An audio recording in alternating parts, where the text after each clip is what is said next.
सभी को नमस्कार। मैं डॉक्टर कुलदीप सिंह आपके सामने हाजिर हूँ।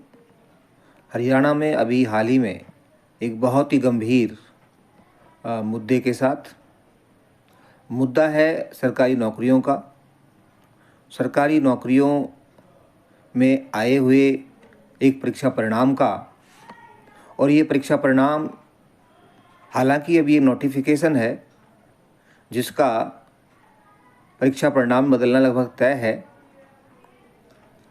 प्रोफेसर की भर्ती का है और अंग्रेजी विषय से संबंधित है।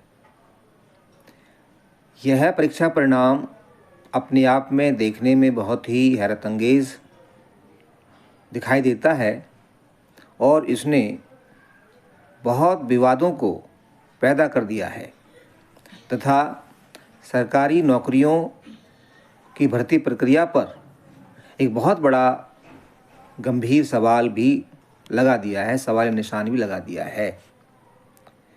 इस भर्ती में हालांकि हरियाणा के सभी युवाओं पर इसका प्रभाव पड़ा है, लेकिन सबसे ज़्यादा प्रभाव इसका आरक्षित वर्गों पर पड़ा है। मतलब हरियाणा के एससी और बीसी, जिसमें बीसी ए और बीसी बी दोनों हैं।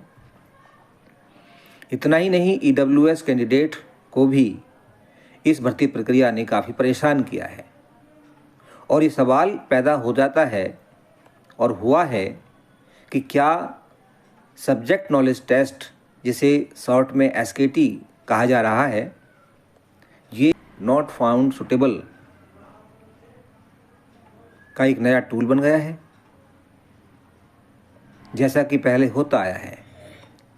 इन सब बातों के बारे में मैं आपसे चर्चा करूंगा।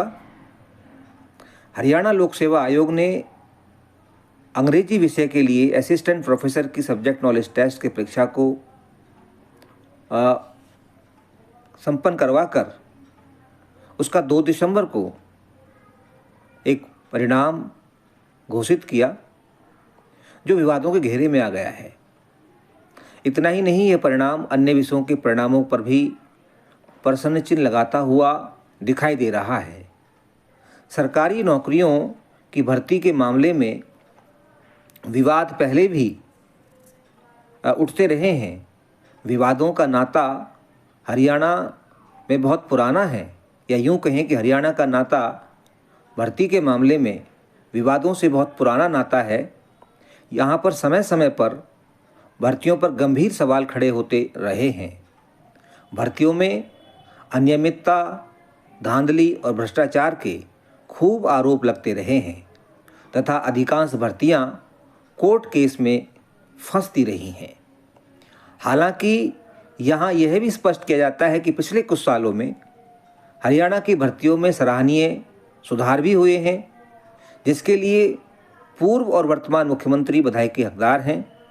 लेकिन ये सुधार तृतीय और चतुर्थ श्रेणी की भर्तियों तक सीमित होकर रह गए हैं।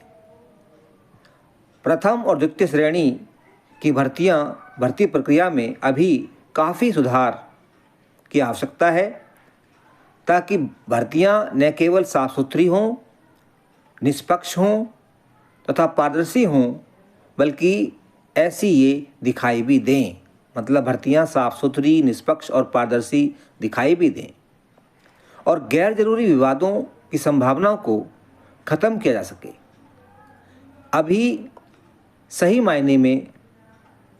सही मायने में सुशासन और जनकेंद्रित प्रशासन के सपनों को साकार किया जा सकेगा।